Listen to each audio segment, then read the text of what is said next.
Television has been around for less than half a century. It easily assimilated itself into the Filipino culture. Newly recovered from the trauma of World War II, the Filipinos were eager to treat themselves to something new and exciting.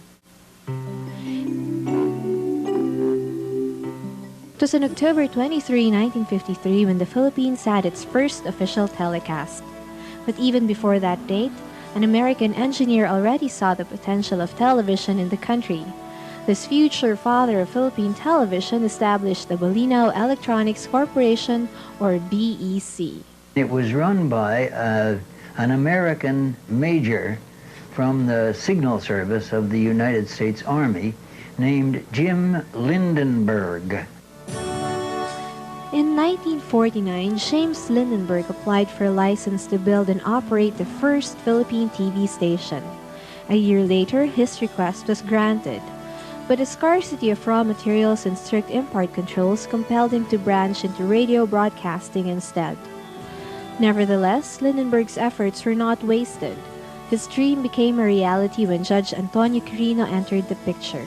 Judge Quirino, the brother of then-President Elpidio Quirino, had been trying to get a license from Congress. Unfortunately, he was unable to get one for political reasons. Denied by Congress, the only alternative left for him was to buy stocks from BEC. In 1952, Judge Quirino bought 70% of BEC and thus gained the franchise indirectly.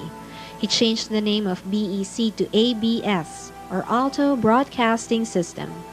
In 1953, Quirino introduced the first TV station in the country when he opened DZAQ TV Channel 3. But before its initial telecast, TV sets had to be imported and people had to be trained. With the help of the Radio Corporation of America, 4 men underwent technical training in the United States. They were Cady Canandang, Slim Cheney, Joe Navarro, and Romy Carballo.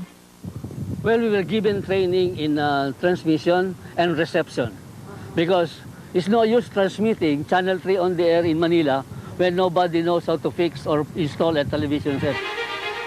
The month prior to the first telecast was a very busy one for the young broadcasting station.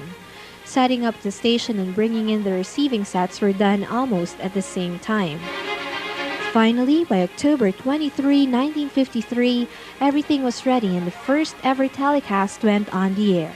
The event was a garden party at the Quirino residence. I was in the transmitter during the initial telecast. There was no real program, and they invited people. There were cocktails and things like that. The camera was just panning. The inaugural telecast featured the President Quirino at that time. DZAQ TV3 started out on a 4-hour-a-day schedule from 6 to 10 in the evening. 1 to 3 p.m. is the test pattern and aligning period. Then from 3 to 6 is filler films.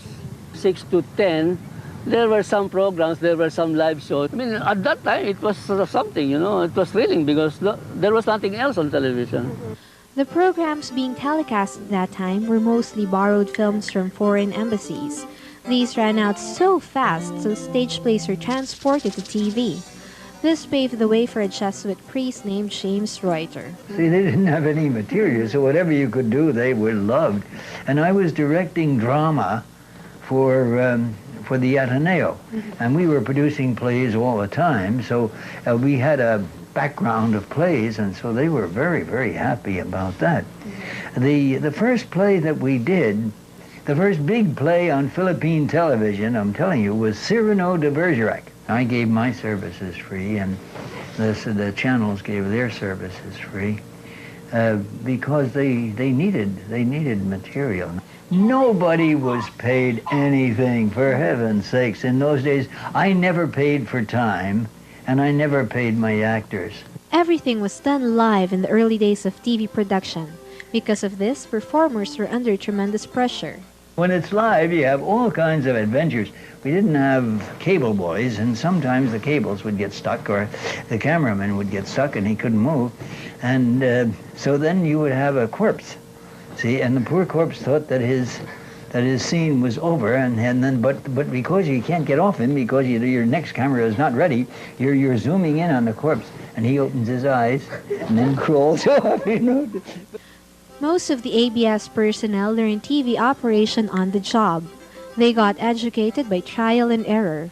At that time, everybody going into TV came from radio. Nobody went to school. The reason why I was doing reasonably well in TV in the beginning is that I had the good fortune to go to a radio TV school in New York.